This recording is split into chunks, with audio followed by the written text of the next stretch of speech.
Get a bit of black ink in there, because that's what this shit's all about, Louis. Hello and welcome. My name is Jake Kerr, and this is a Black Ink Podcast, episode number 16. Again, if you're a long-time listener, thank you. And if you're listening for the first time, thank you. I hope you enjoy yourself either way. I have absolutely no idea what I'm going to talk about. I haven't planned any of this. And if you are a long-time listener, you already know this, okay?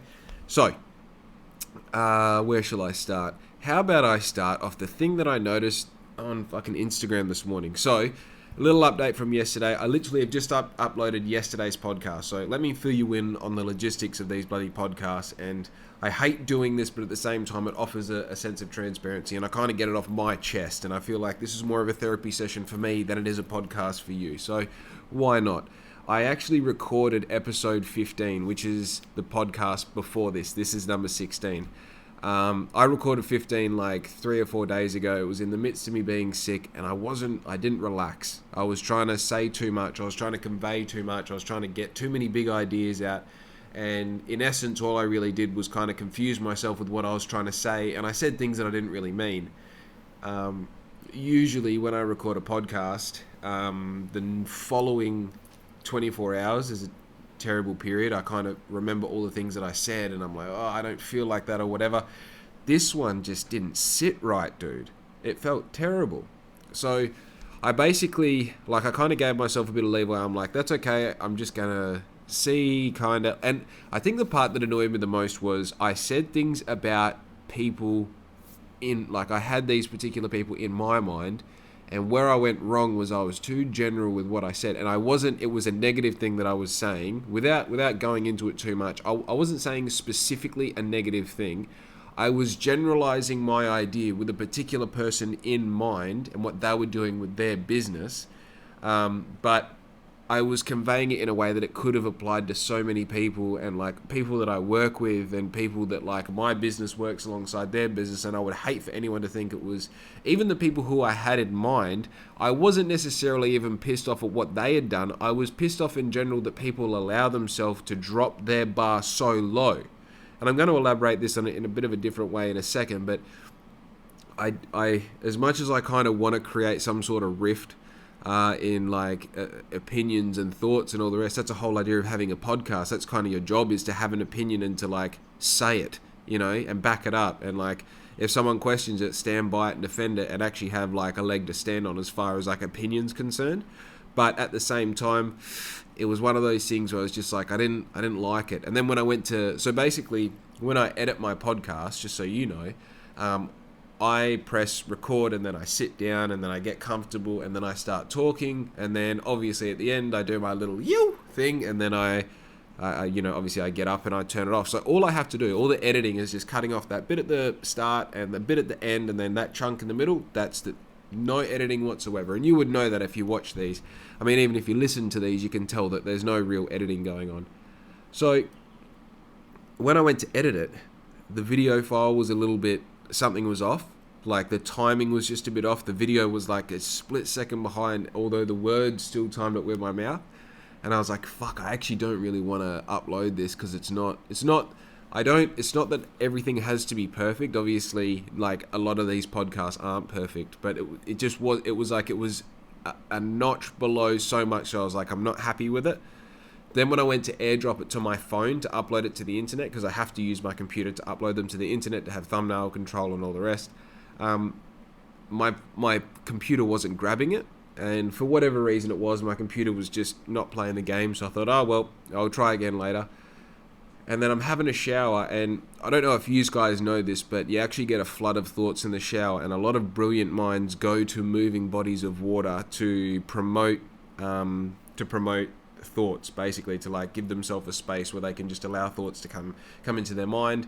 When I realized or heard that bit of information, I've kind of run with it. And every time I have a shower, I like to give myself a moment where I'm just just let whatever thought come to you. And then I was like, oh, you had 3 things.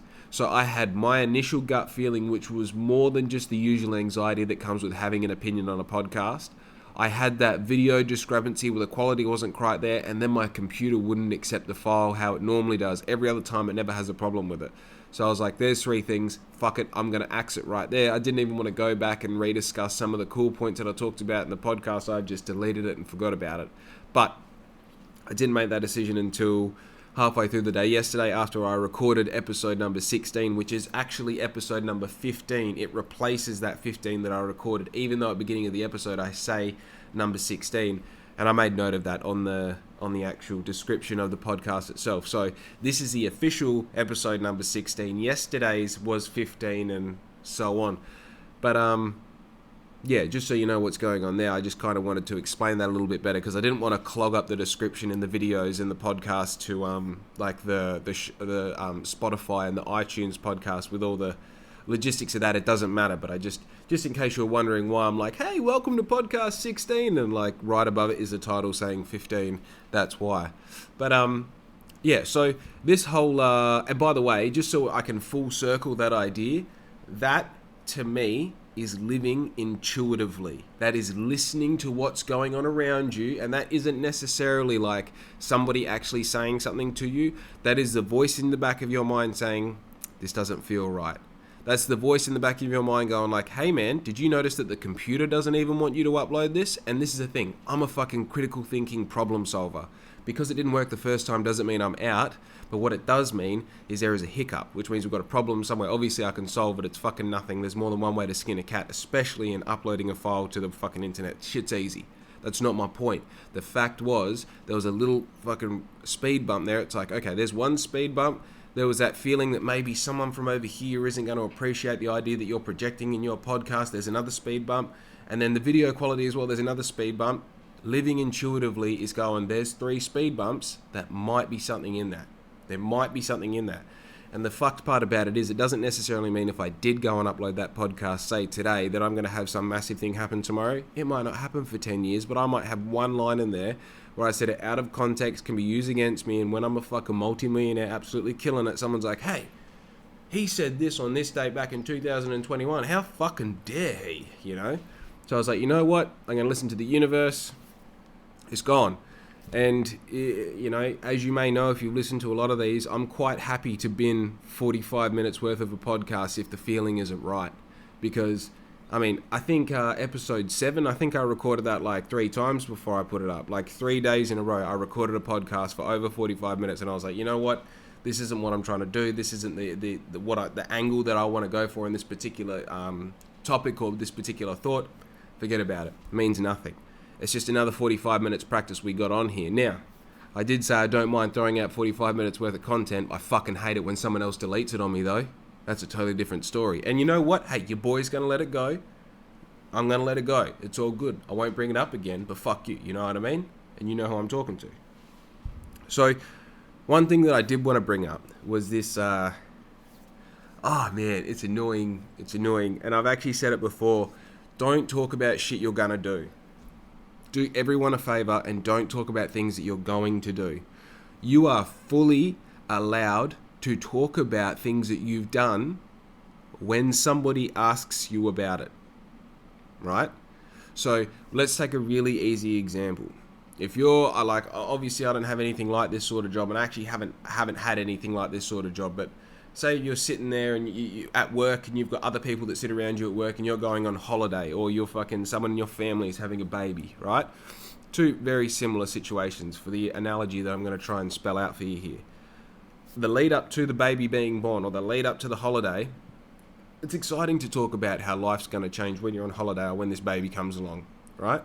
And then the thing happens, and obviously photos get taken and videos get taken, and the baby does this and this happened on holiday and rah rah rah, and then 6 weeks later, for some fucking reason, you're looking at this person's videos and pictures of this baby or holiday when you never asked. You know what I mean? That is exactly the same with your bullshit ideas. Okay? Nobody is interested in a great idea that hasn't been executed. Right? Nobody really has any interest in those ideas unless there's some sort of shark who's looking for an easy grab on an idea for something to make themselves money. And typically, they have to have something going on already. And typically, that would mean that they don't care about your fucking ideas because they're busy doing their thing. 3 advertised, sponsored posts in a row. Like, so you know the algorithm, I think it's like 3 normal posts in your feed and then a sponsored one. 3 normal ones and a sponsored one. So every 4th post is a sponsored post. 3 of them, so within 12 posts, I saw 3 people advertising their business and web store launching next week I don't give a fuck that your website is launching next week. I barely give a fuck about your website if it's been running for 10 years. No one cares about your brand that has no brand trust, it has no depth, it has no value, it doesn't offer anything to the customer. Nobody cares about the sales that you're running to get everything up and running. Do something. Fucking do something. And if you're gonna spend money on paid promotion, for Christ's sake, for fuck's sake, can you please give something to the customer? Give something to the customer. And this is the thing. Like, I don't want to sit here and tell you how to market or how to fucking advertise your brand or even what to do with your brand. But people, they understand, like, consumers are now in a situation where they understand when they're being sold something. They understand when someone's just trying to grab their money. And this is the thing. At the end of the day, the thing that, like, we're all the same. Anyone who's selling something, at the end of the day, I mean, as much as I love making really cool clothes, the whole idea behind this for me was to make cool clothes that I enjoyed wearing and to make enough of them to supplement my own income so that I can continue to A, do this, B, feed my family, and then somewhere down, like, reason number 5 or 6 is to make clothes. It's to make clothes. That's not number 1. Number 1 is to do it for myself. Number 2 is to supplement my income.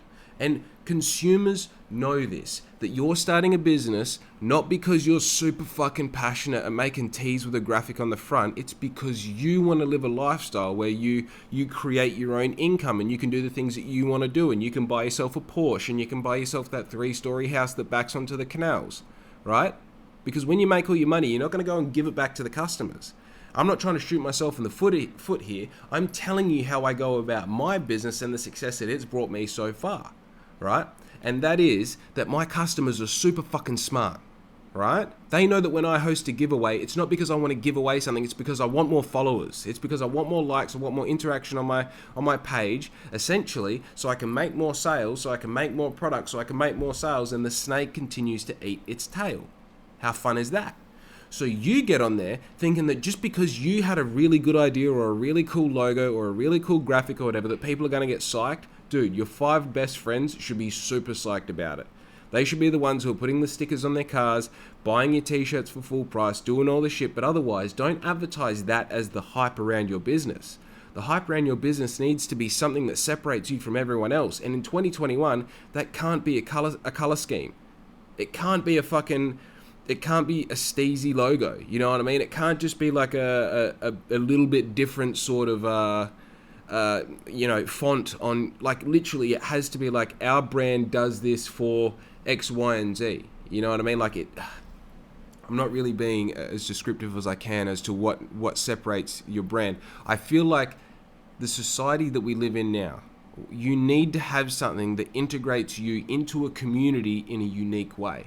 That integration needs to be something where it's like you have a point of reference. So for example, like, I really like doing power skids on Harleys. That is a hobby of mine. When I ride my bike, I like to get crazy. I like to get sideways. I like there to be smoke and loud noise and all this shit. So I integrate that into my business.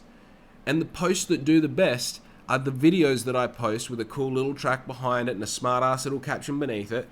They do really well.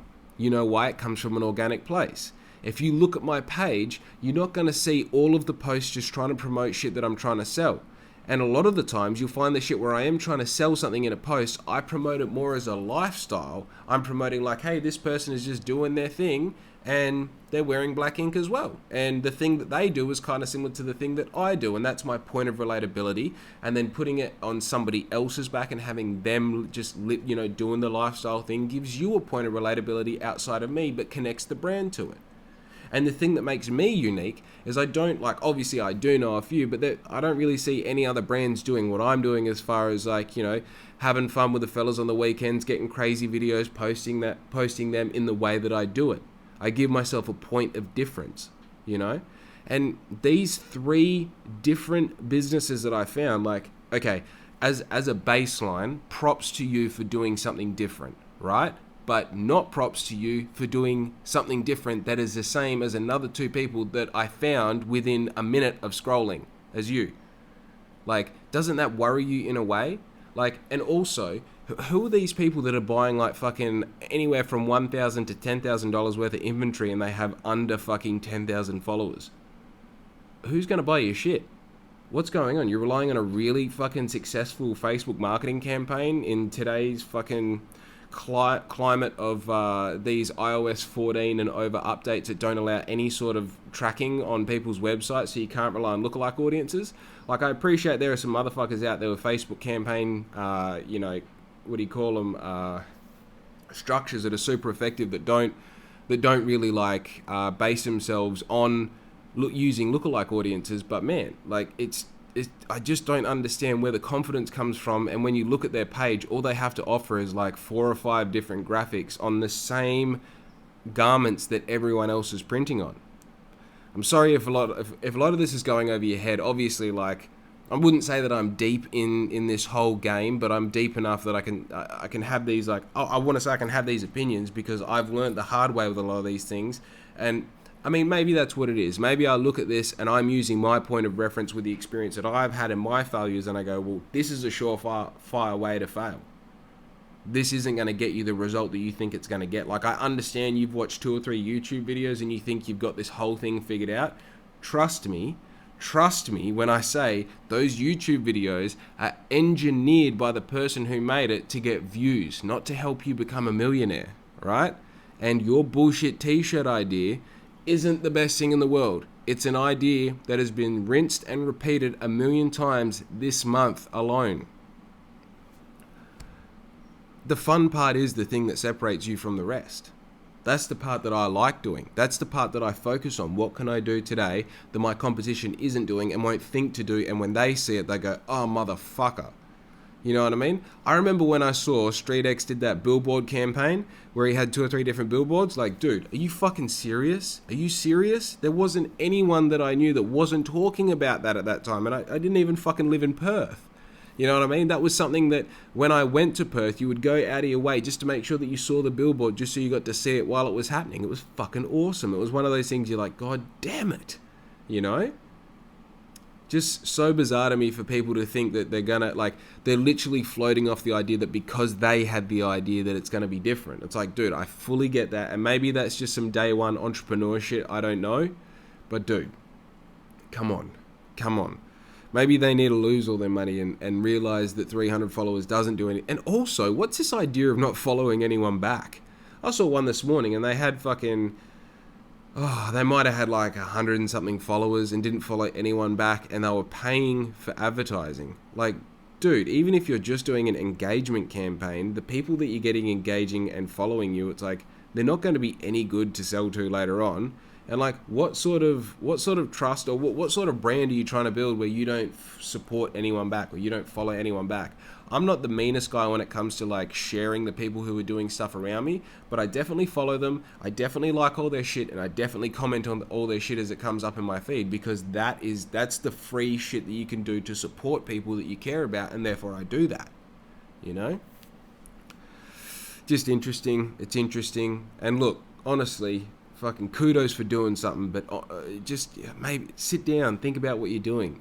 And one thing I don't quite... Sorry, Louis. One thing that I do struggle to understand as well is I feel like people are doing... they're running these businesses in their spare time. And it's really fun to think that you can run an online business in your spare time until it gets to a point where it's generating enough money that you can use it as your main source of income and all the rest. I've been running Black Ink flat out now for 7 months or 8 months or something. And like, I've put a lot of, like I said yesterday on my podcast, I live in a caravan so I can minimize my outgoings and expenses, and I can use that spare money that I have to put directly back into my business. And I started with some money up my sleeve, and I have had some help from, friends and family, just, in small ways where they can here and there, whether it's a fucking, like a gift card for Woolworths, or like every now and then Dad might give me a jerry can full of diesel and say, like, use that to fuel up your car. It's half a tank of fuel, but and I spend all day every day all day, every day, educating myself and doing what I can do to try and propel this business in as many ways as I can that I think are effective. And I mean, look, if I was bringing in $1,000 or $1,500 or $2,000 a week from another job that I could then use that to invest into my business, the one thing that I would be concerned about is the actual life force, the energy that you need to be thinking outside of the box of your business and the box of the market that you're in, and the energy that you need to be coming up with these things that are going to separate your business. You know, like the energy that you need. Like, there is something to be said when you can say you've spent 10 hours a day just on your business. You know, like uninterrupted, I have spent 8 hours just on Black Ink, and in that 8 hours I've done this, and I talked about another episode, the lists that I keep. Super essential to have these lists so you can remind yourself this is everything that I've done. But when I look at the other side of that, I think, well, if I had a job, this list would be 2 or 3 of these things, and I would be doing it with the energy that I have either before work or after work, and I would also be trying to fit in my life. You know what I mean? I'd also be trying to fit in time with my dog and time with my partner and trying to like do the things around the house or the caravan that you've got to do.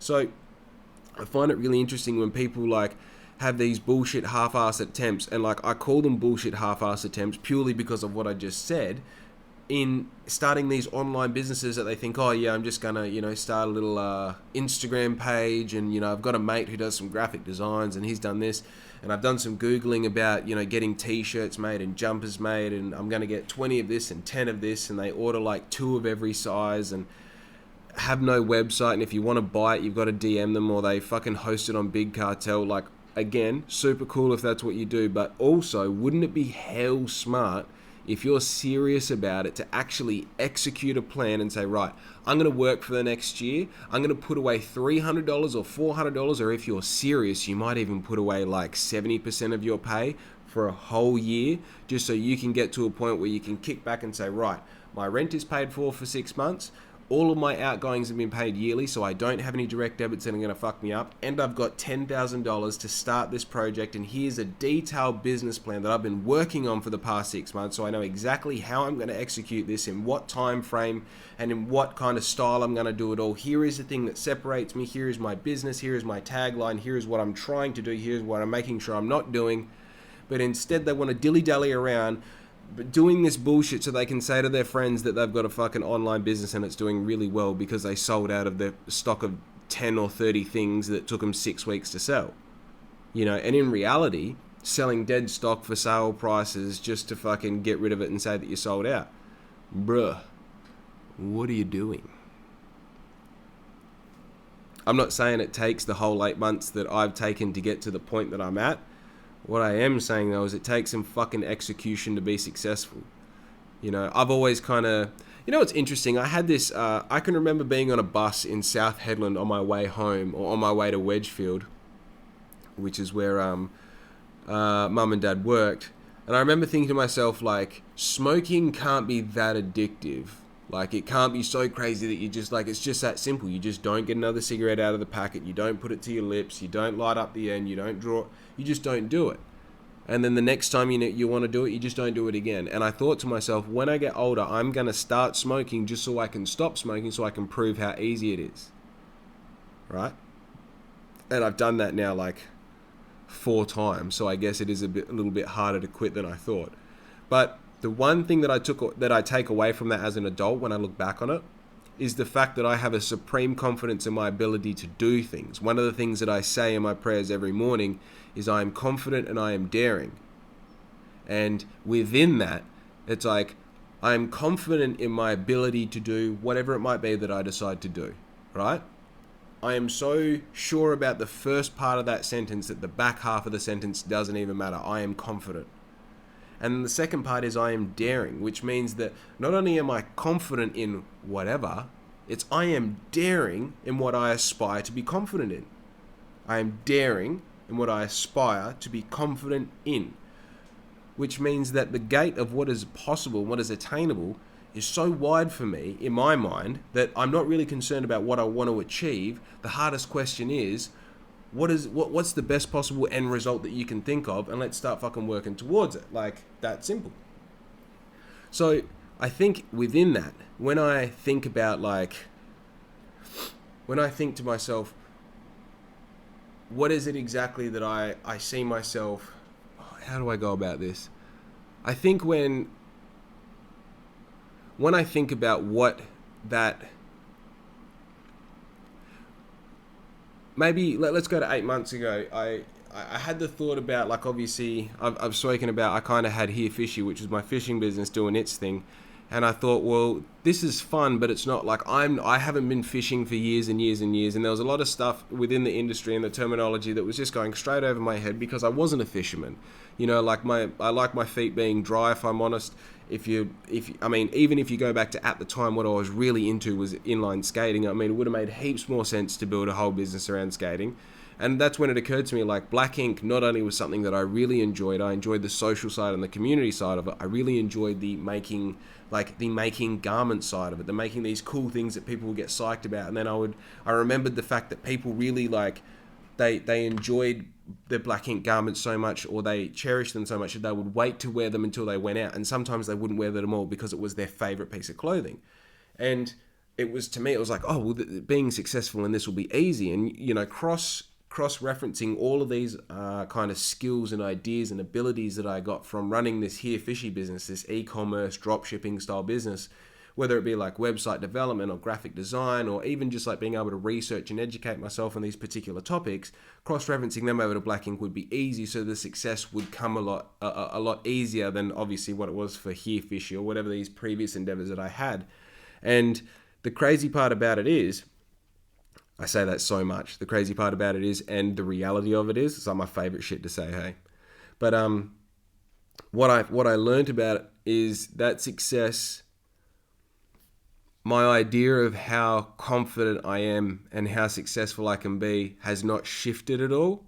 But my understanding of the difficulty of how easy I think it is has obviously been altered a little bit, because I still see the hardest times that I go through, which are fucking hard. Like, they really are. Like, just living in a caravan to do this whole thing has been one of the hardest things in my life, but shit is still easy because it's just living in a caravan. You know what I mean? Like, oh, you don't like fucking not being able to stand up straight? Who cares, man? There's people in prison for their whole life. Like, what do you call it?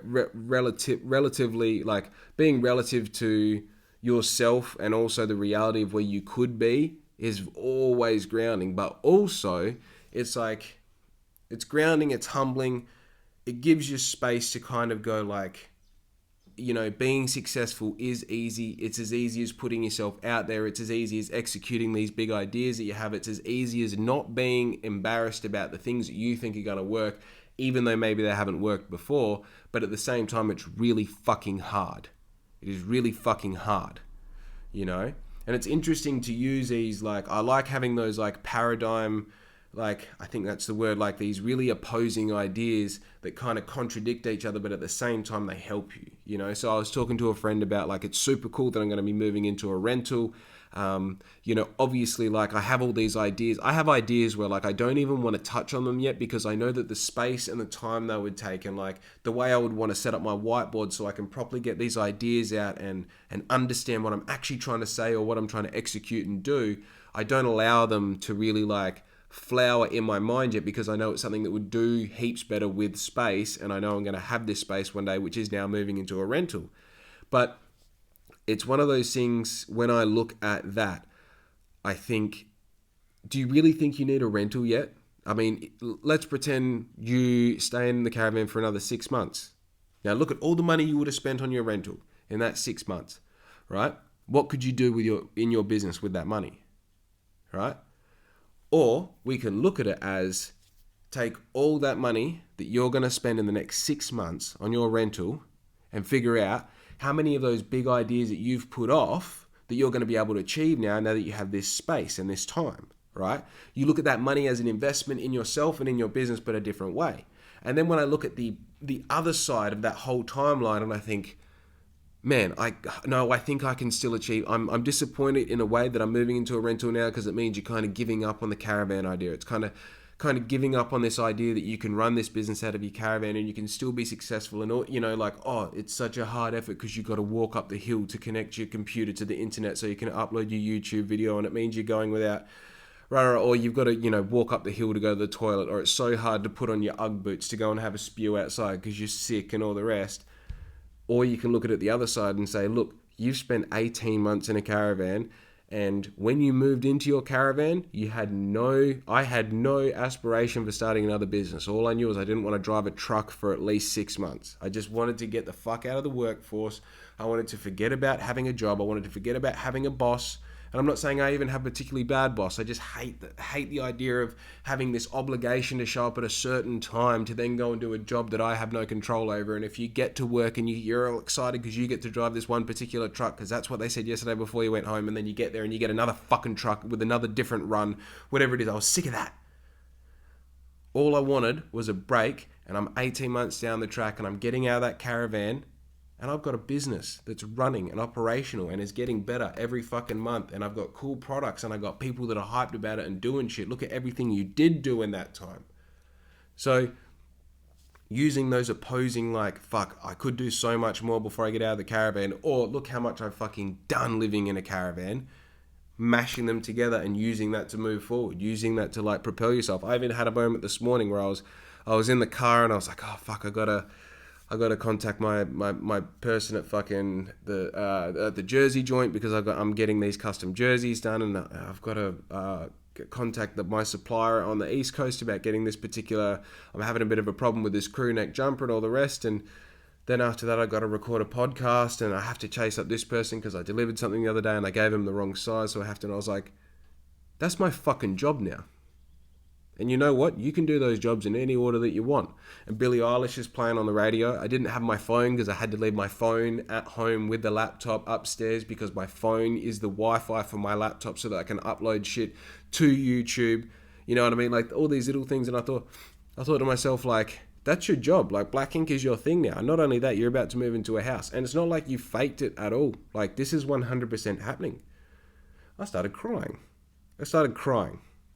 Right? And this dude looked at me in this car next to me. I'm like, I got something in my eye, bitch. I was forward. But I started crying because I did it. Look at everything you did do. Man, I'm not sure I'm 100% happy with this podcast. I feel like I've fucking shot off in every direction, but I guess it is what it is. It's just, I find myself constantly... this is a really weird space to be in. And, I mean, as I said yesterday, with the whole sickness thing, I feel like I'm a bit of a soft cock in a way, in that, like I've spent 2 weeks and I've probably done like 1.5 full days worth of work in those past 2 weeks, or 16 days, whatever it's been. And it's like, I could have been doing so much more, but also I couldn't do anything more because my body just wasn't letting me. And if I was on the cusp of becoming better again, that little bit more energy and effort would have just taken me back. Moving 1 step forward to take 2 steps back obviously wasn't worth it. And it's just, I feel like I'm living in a world of limbo with this, like doing my own business thing and putting myself in a space that's super competitive. And it's not like I'm doing anything that's super different. So it's like, it's kind of scary, and obviously, like, you have these brilliant ideas that cost money, and you think, well, fuck, I really want to do this idea, but I don't know where the money's going to come from, and I don't want to borrow money, I don't want to do this, that, and the other. It's like, yeah, but that's your whole job to figure it out. And when I embrace and embody that challenge and that kind of the fiber of that, like, journey, I guess, where, like, you just sink into it and go, like, okay, I want to do this project over here, which means I need X amount of money. And you go, right, well, how do I get X amount of money? Can I get it through sales of things that I've already got? Can I do some sort of crowdfunding thing? Can I do some sort of thing where I have maybe like a cross promotion where there's some leftover? How can I make this happen? That is my whole job.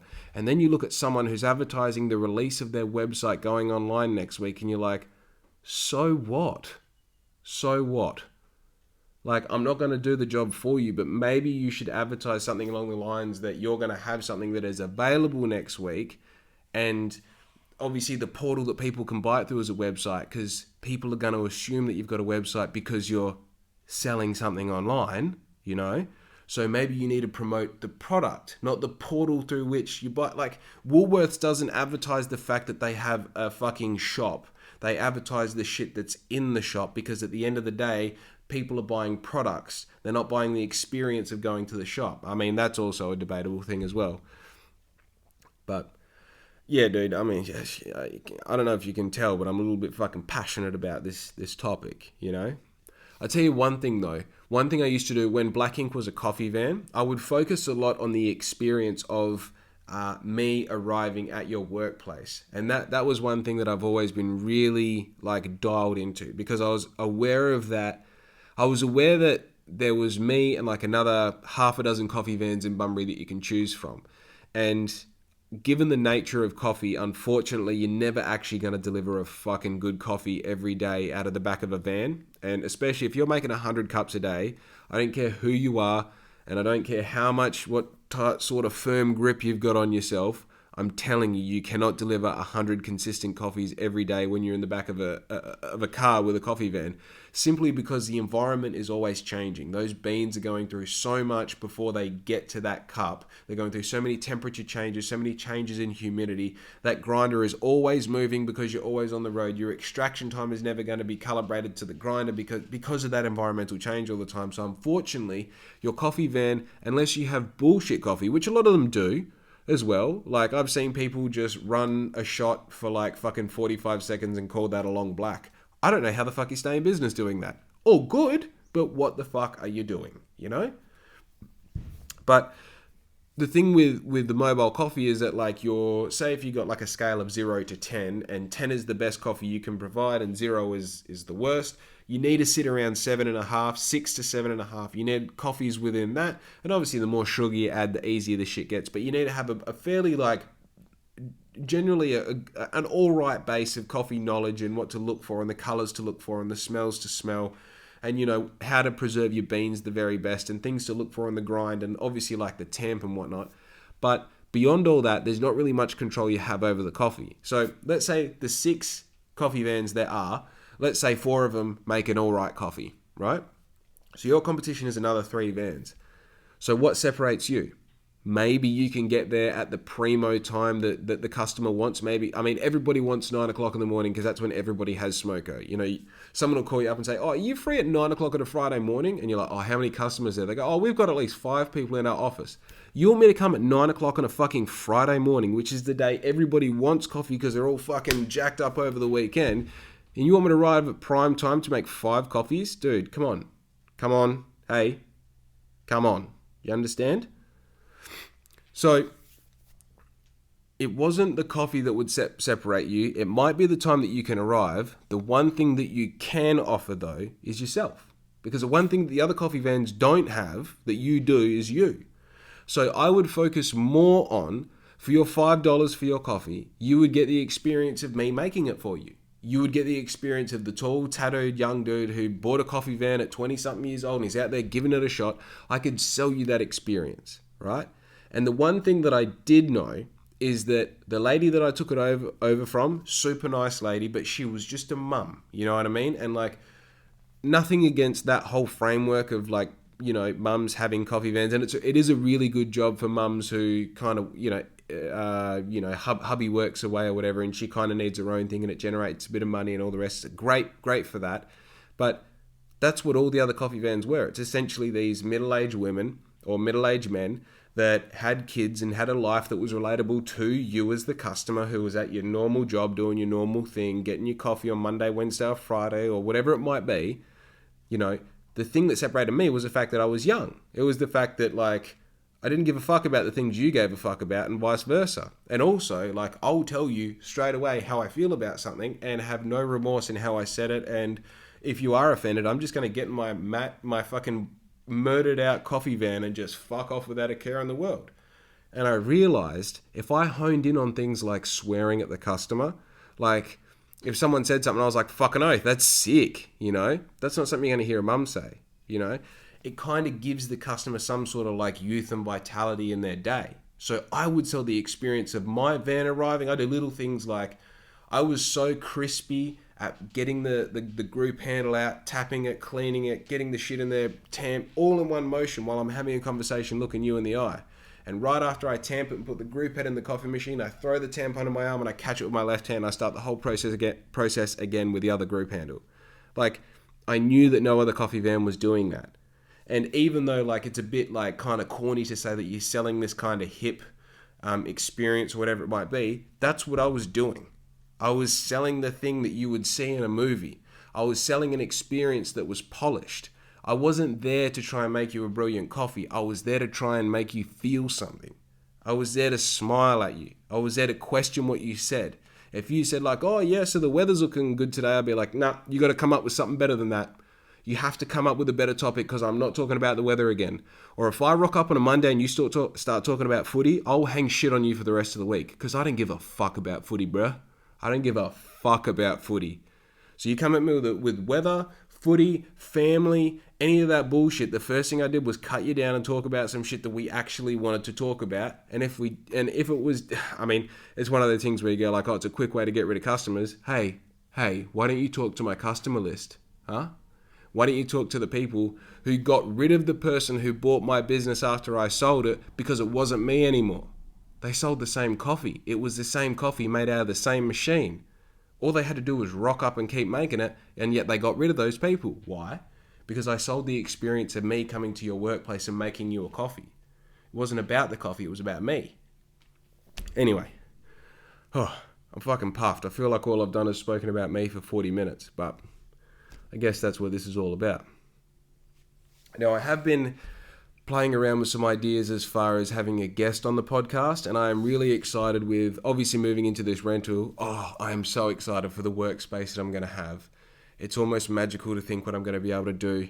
I've got some awesome plans coming up just to have a desk. I also want to do a few more live streams with some cool shit that's going on. I want to have some interesting people on the podcast, but I'm kind of unsure as to who I kind of want on the podcast and what would be like effective people to have on the podcast that are like referenceable to Black Ink and all the rest. I don't know whether I want to go like a business owner, like talking to other business owners sort of path, or whether I talk to other young people, or whether I talk to maybe my dad or my mum, or maybe I talk to my partner, or maybe I just post a fucking podcast of me and Louie just hanging out talking shit. I don't know. So if you have any good ideas, slide into my DMs, let me know. Now, if you are thinking about my caravan at all and you have made it this far into the podcast, this is probably a useless promotion, but here we go. I have had some bites on it. I will be advertising it today, but I'll much rather see it go. Like, this is a sort of vehicle that I'm happy to sell to a friend because it's such a nice fucking caravan. The only reason that I want to get rid of it so quickly is because I need the money to invest back into my fucking business. You know what I mean? I need that money for rent. I need that money for my business, and I've already spent the money in my mind. I just need to get rid of the caravan. And the good thing is, if somebody buys it right now, they're going to be they're not moving into, but they're going to get a caravan that everything works, everything is right, everything is as it's meant to be. So now is the time to buy it, not in like 2 months' time when it's been sitting around for 2 months with no use at all.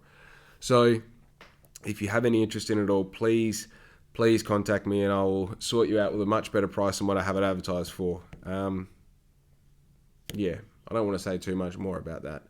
It is what it is, you know.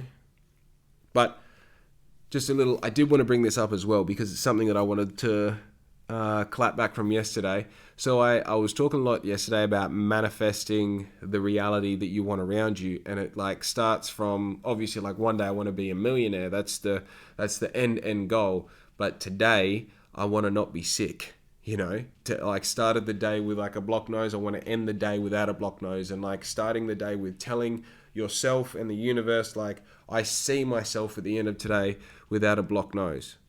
I see myself tomorrow morning. I see myself tonight sleeping a full night without waking up from fucking doing that thing because you fucking can't breathe out of your nose. And tomorrow morning I see myself waking up fully rested and so on. And motherfucker, I did it yesterday and I did it this morning, and yeah. Now look, you can obviously argue the fact that it was always going to go. If it went that easy, it was always going to go. That fucking loogie I had on my nose. But if you compare yesterday's podcast to today's podcast, I was stopping every bloody couple of minutes to wipe my nose and use that bit of bloody sandpaper to fucking wipe off the snot and all the rest. And then this morning I wake up and I'm still a bit nasally. I still sound super Australian. But I would say that essentially I'm not sick anymore. I'm going to continue wearing a jacket all day, but I'm not going to protect myself the way I was yesterday or the day before because I'm I'm confident that sickness went because I told my body I've had enough with this sickness. We need to do what we need to do to get rid of it. I gave it all the tools, all the supplements, all the minerals to get rid of it. It's essentially got rid of it in my mind. Now, I know I've just spent 2 weeks getting sick because I went back to the game too fucking early. But also, I'm confident because I said to myself and I said to God and I said to the universe that I see myself tomorrow being free of this sickness and moving forward, because not only that's what my life demands of me right now. Obviously, I've got a lot of moving pieces happening right now, but that's what I want. That's what I actually desire. That's what part of what I'm trying to achieve every day requires me not being sick at the moment. So let's get rid of this bullshit. Let's stop fucking wallowing in it. And I saw myself without this sickness. I imagine what it was to take those deep breaths, one that I just gave you then, and live and embody that. And sure enough, I'm in a place now where I don't want to blow the sticker over again. That's a reality. So, look, this podcast has been a fucking shambles, but we got it done, okay? I hope you've enjoyed yourself. If you've come this far, like, share, save, comment, tell your mum about it. Whatever you got to do, just fucking help me out. You know what I mean? Also, shout out to my cousins. I only just realized that my cousins are listening to this. They've reached out and said that they listen and they like the content. So shout out to you guys. Thank you for listening. It's always awesome to know that it's kind of weird because there seems to be heaps of people, as I said yesterday, there seems to be heaps of people that are listening to my podcast that I had no idea about, and they're silent. They don't subscribe, they don't like, they don't comment, they just listen to it and then just fucking move on with their day. So, it's not until you're talking to them later on, they're like, oh, I've listened to 12 of your podcasts. You go, oh, fuck, you kind of know a side of me that it's not private, but I guess, I give it to the internet, so I guess it's for everyone, but fuck, you actually listen. So, super cool. Continue listening. Tell your friends about it. That's awesome. And, enjoy your day. Be good to your mother, because I'm fucking out. You!